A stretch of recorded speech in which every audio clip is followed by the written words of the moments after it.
Bismillahirrahmanirrahim. Karibuni kwenye mkutano huu mfupi, ndugu zangu waandishi wa habari. Karibuni makao makuu ya club, na iende moja kwa moja kwenye ajenda za msingi ambazo zimefanya tukutane asubuhi ya leo hapa makao makuu. Nafahamu kila mmoja wetu kwenye jamii yetu ya football anajua sasa hivi ligi yetu imesimama na tunakwenda kushuhudia michuano ya AFCON ikianza kule Morocco. Kwa kuwa timu yetu ya taifa ya Tanzania imequalify kwenda AFCON na ligi yetu imesimama, hivi wanayanga, wanachama na mashabiki wetu wako na shauku ya kutaka kujua hali inavyoendelea kwenye timu yao kipindi hiki cha mwezi wa 12. Wana hamu ya kujua wachezaji ambao ni majeruhi wanaendeleaje. Mechi ya mwisho pale Dodoma dhidi ya Coast, kuna baadhi ya wachezaji hawakuonekana, si tu kwenye pitch, hata majukwaani hawakuonekana. Mashabiki wa Young Africans wana hamu ya kupata taarifa yao, wako wapi hawa wachezaji, nini kinaendelea. Kwa hiyo specific, eneo la kwanza tutajikita kwenye kutoa taarifa ya klabu yetu, tukianza na senior team kwenye kipindi hiki cha mwezi wa 12 ambacho ni mapumziko kupisha michuano ya AFCON. Baada ya mchezo dhidi ya Coastal Union, na hapa kabla sijadumbukia kwenye ratiba, nitoe pongezi zangu za dhati sana kwa mashabiki na wanachama wa klabu yetu Young Africans walioingia uwanja wa Jamhuri siku ya mchezo dhidi ya Coast na kuisupport timu yao. Ile vibe ambayo tuliipata pale siku ile ni vibe ya kipekee sana. Funga goli dakika za mwishoni hivi, lakini hamasa ambayo mashabiki walikuwa wanaitoa, walikuwa wanaonyesha wachezaji kwamba tunaamini hata ingebakia dakika moja, tunaamini tuna nafasi ya kupata goli na tukawa kwenye nafasi ya kuondoka na point 3. Kwa hiyo niwapongeze sana mashabiki na wanachama wa klabu yetu Young Africans, aidha ambao walikuwa Dodoma, waliosafiri kutoka mikoa mbalimbali. Wamefanya kazi kubwa na Mwenyezi Mungu ametulipa zawadi ya ushindi wa point 3. Tunakwenda kwenye mapumziko tukiwa nafasi ya pili kwenye msimamo wa ligi. Ni jambo la kumshukuru Mwenyezi Mungu, na nimeona nianze na kutoa hii pongezi. Baada ya mchezo ule, technical bench ilitangaza mapumziko kutoka siku ile ya tarehe 7 mpaka siku ya tarehe 15 ya mwezi wa 12. Kutoka tarehe 7 ambako mechi ilimalizika, kwa hiyo tarehe 8 mpaka tarehe 15, wachezaji wote ambao hawajaitwa kwenye timu zao za taifa, wachezaji wote ambao hawapo kwenye michuano ya AFCON, wachezaji wa Young African Sports Club wamepewa mapumziko kutoka siku ya tarehe 8 baada tu mchezo kuisha tarehe 7 mpaka tarehe 15. Tarehe 15 ikifika, wanatakiwa waripoti mazoezini. Na wakiripoti mazoezini, programu iko vipi? Kiripoti tarehe 15, watafanya mazoezi mpaka tarehe 20. Wakifanya mpaka tarehe 20, patakuwa pana break nyingine kutoka tarehe 21 mpaka tarehe 28. Break hii ya kwanza ni break kwa sababu tumetoka kwenye mchaka wa mechi ambazo zimefuatana. Kwa hiyo tumewapa wachezaji wiki moja hapa ya kupumzika. Tarehe 15 wataripoti kambini kwa ajili ya kuendelea na mazoezi. Ikifika tarehe 20 itakuwa ni siku ya mwisho ya kufanya mazoezi, alafu tarehe 21 tutawaruhusu mpaka tarehe 28. Hapo mnafahamu patakuwa pana sikukuu za Christmas zimeingia hapo. Kwa hiyo tunatoa nafasi kwa wachezaji wetu waende kuwa karibu na familia zao, washerehekee pamoja sikukuu za Christmas. Tarehe 29 wachezaji hawa watakiwa waripoti tena kambini. Kwa muda wa kula bata tarehe 21 mpaka tarehe 28. Tarehe 29 wanatakiwa waripoti tena kambini. Wakiripoti kambini tarehe 29, ndio wanaendelea moja kwa moja mpaka mwezi wa kwanza. Hatujui mwezi wa kwanza ratiba ya bodi ya ligi nini kitatokea, lakini tunajua na tuna uhakika mwezi wa kwanza Young Africans tutakuwa na mechi ya away ya CAF Champions League dhidi ya Ahli, na mechi itafanyika tarehe 23. Kwa hiyo tunaweza kutokea program hapa pakawa na michezo ya ligi. Hatujajua bado, tunasubiri mwongozo kutoka bodi ya ligi, lakini wakiripoti tarehe 29, maana yake maandalizi sasa ya mechi zote zinazofuatia yataanzia hapa. Hiyo ni programu yetu ya senior team. Timu yetu ya wanawake, ligi ya wanawake inaendelea. Ligi ya wanawake inaendelea na tarehe 12, maana yake ni kesho kutwa tu, siku ya Ijumaa inshallah, watakuwa na mchezo dhidi ya timu inaitwa Tausi, na mechi hii itafanyika pale KMC Complex. Muda tutakuja kuwajuza baada ya kupata mwongozo mzuri kutoka TFF, lakini siku ya Ijumaa inshallah timu yetu ya wanawake Yanga Princess itakuwa na mchezo wa ligi kuu ya wanawake dhidi ya Tausi. Wakati ligi ya wanawake ikiendelea, ligi ya vijana chini ya miaka 20 pia na yenyewe inaendelea, na tarehe 17 watakuwa na mchezo. Kwa hiyo ukiangalia vizuri, mwezi wa 12 senior team watakuwa na vipindi viwili vya mapumziko, lakini wana kipindi hapo cha kufanya mazoezi. Lakini timu yetu ya wanawake yenyewe haina off kwa sababu ligi yao inaendelea, na timu yetu ya vijana chini ya miaka 20 ligi yao pia inaendelea, kwa na wao hawana off. Break pekee waliopewa ni senior team. Kwa hiyo ndio program nzima ya timu zetu tatu katika kipindi cha mwezi wa 12. Tuna wachezaji ambao walipata majeraha na kuna wachezaji ambao hawakuonekana kwenye mechi dhidi ya Coastal Union. Kutoka kwenye idara yetu ya madaktari, nianze kwa kutoa ripoti ya wachezaji ambao wako kwenye matibabu sasa hivi. Mchezaji wa kwanza ni Yao Kwasi Atola, ambaye yeye sasa hivi, habari njema kwa mashabiki na wapenzi wa klabu yetu Young Africans, ameshamaliza period yake ya kuwa chini ya medical kwa maana ya idara ya madaktari. Sasa hivi ameingia kwenye idara ya fitness chini ya kocha wetu wa fitness China. Kwa hiyo hii ni habari nzuri. Mchezaji anapotoka kwenye operation kubwa kama ya Yao, anakuwa na kipindi cha rehab, alafu anakuwa na kipindi hiko ambacho kinahusisha pia madaktari kumwangalia. Alafu baada ya hapo sasa, kitendo cha kuruhusiwa kutoka kwenye medical kwenda kwenye fitness ni hatua moja kubwa sana ya mchezaji kurudi kwenye pitch. Kwa hiyo habari njema kwa Kwasi Atola Yao, ameshaondoka kwenye idara yetu ya medical, amekwenda sasa kwenye fitness.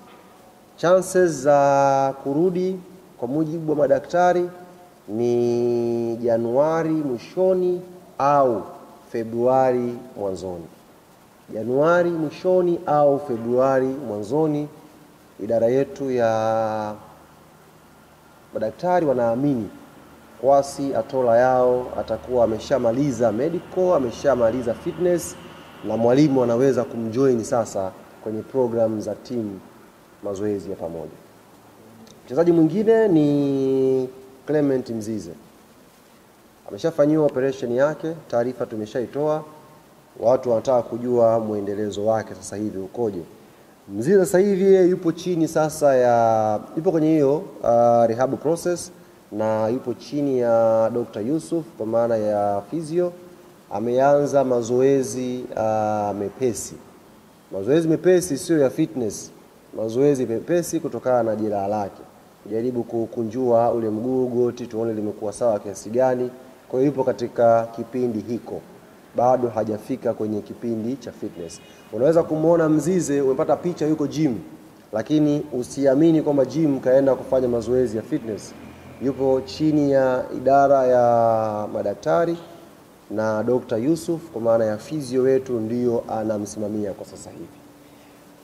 Chances za kurudi Mzize ni lini? Kwa mujibu wa daktari, Mzize anaweza kurudi pia Januari mwishoni au early February. Januari mwishoni au mwanzoni mwa mwezi wa pili, Clement Mzize anaweza kurudi uwanjani. Mchezaji mwingine ambaye nimeona ameandikwa sana hapa siku mbili hizi ni Mudathir, ambaye amekosekana kwenye mechi mbili za mwisho za ligi ambazo Yanga wamecheza. Na mmeona taarifa Mudathir ameondolewa pia kwenye kikosi ambacho kilikuwa kinasafiri kuelekea Egypt, maandalizi ya kuelekea Morocco kwa ajili ya AFCON. Mudathir amepata shida ya goti, na yeye bahati nzuri shida yake sio shida ya kufanyiwa operation. Jambo la kumshukuru Mwenyezi Mungu, shida yake sio shida ya kufanyiwa operation. Nimeona mahala watu wameandika Mudathir anakwenda kufanyiwa operation. Sio kweli. Mudathir shida yake sio ya kwenda kufanyiwa operation. Ziko namna mbalimbali za kitabibu ambazo madaktari wanaendelea naye. Na Mudathir madaktari 100% wanaamini mwanzoni mwa mwezi wa kwanza panapo majaliwa Mwenyezi Mungu atakuwa amesharejea 100% kwenye utimamu wake. Kwa ni matibabu anaendelea nayo chini ya idara yetu ya madaktari, lakini sio operation. Kuna rehab process kidogo anaendelea nazo, tukiamini na wao wakiamini kiscience mwanzoni mwa mwezi Januari chuma kitakuwa kimerejea vizuri. Hatukumuona mchezaji Israel Patrick Mwenda kwenye mchezo dhidi ya Coastal Union. Ni regular starter, anapokosekana kwenye timu lazima kuwe kuna maswali. Mwenda yeye alipata shida ya maradhi kawaida, alipata malaria, lakini hivi tunavyozungumza anaendelea vizuri alhamdulillah. Mchezaji mwingine ambaye alipata shida hiyo ni Edmund John, naye alipata tu homa kawaida pamoja na Azizi Andamwile. Hawa tatu walipata maradhi ya kawaida, na hivi tunavyozungumza na nyie hali zao zimeimarika vizuri, na tunaamini siku ya tarehe 15 inshallah watarejea kuanza mazoezi ya pamoja na wenzao kambini kwetu. Hiyo ni taarifa ya majeruhi ambao tuko nao sasa hivi kutoka wa idara ya madaktari, na tunaamini wanachama na mashabiki wa klabu yetu watakuwa wametosheka na wameshiba hii taarifa ya madaktari juu ya wachezaji ambao hawajaonekana kwa muda kidogo. Players wengine ambao hamjawaona, kwa mfano Dennis Nkane, Farid Musa Malik, hawa hawajaonekana kiwanjani kwa sababu za kiufundi, sio kwa sababu za majeraha, ni sababu za kiufundi. Shua Boy pia alikuwa hajaonekana muda mrefu, lakini juzi mlimuona Dodoma. Kwa hiyo kuna tactical reason ambazo mwalimu anaamua mechi hii niende na fulani, mechi hii niende na fulani. Kwa hiyo hawa wengine ambao sijawataja hapa na hamjawaona, hawa hawajaonekana kwenye michezo yetu kwa sababu za kiufundi, lakini sio majeraha. La mwisho kwa upande wangu ni mambo makubwa mawili. La kwanza ni programu yetu ya Yanga Soccer School inaendelea. Nitumie fursa hii kuwaomba na kuwakumbusha wazazi na walezi kuwaleta watoto wao kipindi hiki cha likizo hapa kuja kujiunga na Yanga Soccer School. Training zinaendelea, tunawakaribisha wazazi mje hata muone, kabla hata hujalipa hela yako njoo pale viwanja vya Muhimbili vile. Njoo pale angalau ushuhudie programu nzima ya watoto ilivyo na inavyofanyika. Jumatatu, Jumatano, Alhamis na Jumamosi. Jumatatu, Jumatano, Alhamis na Jumamosi. Jumatatu, Jumatano, Alhamis ni saa 10 mpaka saa 12 jioni. Jumamosi ni saa 3 mpaka saa 5 asubuhi. Kipindi hiki cha likizo mtengeneze mwanao aishi ndoto zake za kupenda mpira. Mtoe karibu na remote hapo nyumbani. Mtoe mwanao karibu hapo na magemu hapo. Mtoe karibu mwanao na vikundi ambavyo vitampotezea maadili yake. Mlete Yanga Soccer School. Na ninakuhakikishia wazazi ambao wameshajiunga sasa hivi wamekuwa mabalozi wazuri wa kuwaambia wazazi wengine namna ambavyo watoto wao wanaenjoy program za Yanga Soccer School. Kwa hiyo nichukue fursa hii kuwaomba wazazi na walezi, programu hii inaendelea. Njooni makao makuu, vijana hawa waweze kupata nafasi ya kujifunza mpira. Lingine ni kuhusu taarifa kutoka idara yetu ya wanachama. Sisi Yanga bwana kukaa mwezi mzima hivi, mwezi mzima hatuna jambo, hatuwezi. Kwanza miili itauma. Yaani mwezi mzima tukae tu, yani matawi yetu, wanachama wetu wamekaa tu, hapana. Miili itauma. Kwa hiyo taarifa kutoka idara ya wanachama chini ya kaka yangu Ibrahim Samuel, mwezi huu wa 12 idara ya wanachama ikishirikiana na idara ya habari tutakuwa tunatembelea matawi yetu ya hapa Dar es Salaam na mikoa jirani. Lakini tunapowatembelea tutakuwa tunatengeneza mechi za kuchezwa tawi na tawi. Mshindi tutakuja na zawadi sisi. Kwa hiyo kwenye level ya matawi huko tutakutana hapa chini ya mratibu wetu Shabani Mgonjwa wa hapa Dar es Salaam na Pwani kuandaa hizi. Kwa hiyo andaeni timu. Kwa siku tutatangaza hapa tawi la Tandale mnaumana na tawi labda la Mzinga Kongoe. Tutawaambia tunakwenda kucheza wapi, tunakutana. Lengo ni kutengeneza ukaribu zaidi, kuhamasishana wanachama kujiunga na kuwa pamoja kwenye shughuli zetu. Kwa hiyo matawi tujiandae. Tutakuwa tunatoa programu hizi na tutakuwa tunawatembelea kwa ajili ya hizi mechi za hapa na pale. Lengo ni kujenga ukaribu kama nilivyosema, na tujadiliane kuhusu maandalizi ya Al Ahly. Kipengele muhimu sana ndugu zangu ni wana Yanga. Kipengele muhimu sana, na hii tunaofanya kutembelea matawi, hii tunacheza mechi, it's not for fun. Moja ya ajenda ambayo tunakuja nayo ni kuweka sasa mipango yetu vizuri kuelekea mechi ya Al Ahly. Hiyo mechi ni mechi dume, na ni mechi mbili, home and away. Tunaanza kwao, wanakuja kwetu. Kwa experience ya Champions League, hizi mechi za 3 na 4 zinaweza kukupa picha kama unakwenda au unabaki. Experience ambayo niko nayo kwenye Champions League. Kwa hiyo ikitokea tumetangaza kwamba tutakuwa tupo labda Kongoe, tuko Sinza, tuko Mbande, tuko sijui Mbezi, mjue tunakuja kukutana, tutazungumza, tutacheza mechi zetu hizo. Lakini msingi wa hayo ni kuanza maandalizi mazito kuelekea mechi mbili za Al Ahly. Sisi Yanga hatuja qualify bado. Na usitokee mtu akatudanganya. Hatuja qualify. Bado hatuja qualify. Pointi 4 bado. Bado kabisa hatuja qualify. Bado. Na tupo katika kundi gumu. Kundi gumu kweli ambalo lolote linaweza kutokea wakati wowote. Yaani unaweza kusikia tu limepigwa la mgambo hapa tayari wewe ndio upo chini unashika mkia. Kundi letu halitabiriki. Sisi tumekwenda pale Algeria, tumepata suluhu na JS Kabylie. Mechi iliyofuatia ya ligi JS Kabylie kamshona mtu goli 7. Zile hasira. Mliona kama mpinzani hivi, mwepesi. Zile hasira walizokuwa nazo JS Kabylie, mechi iliyofuatia ya ligi kamshona mtu goli 7. Mimi nilikuwa nafuatilia half time goli 5 nikazima laptop. Tusitishane hapa.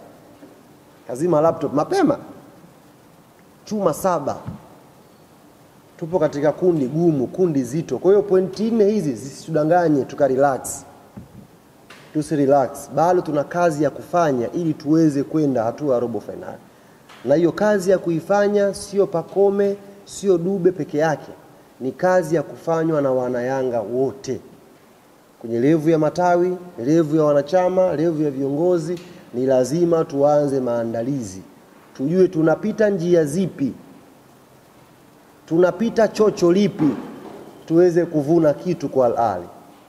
Yaani tukivuna kitu kwa Al Ahly hizo mechi mbili, naamini kabisa panapo majaliwa Mwenyezi Mungu itakuwa sisi tumeshakuwa kwenye sehemu nzuri either ya kwenda au tumeshakwenda kabisa robo finali.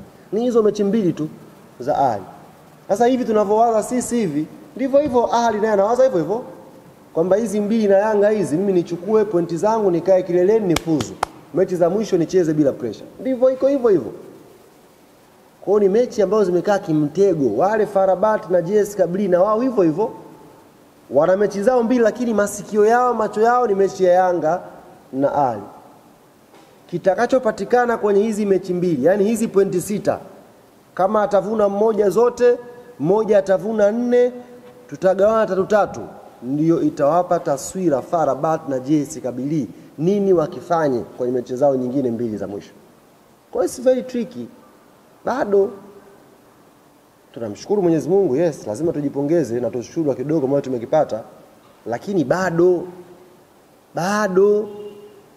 target yetu ni twende hatua ya robo finali.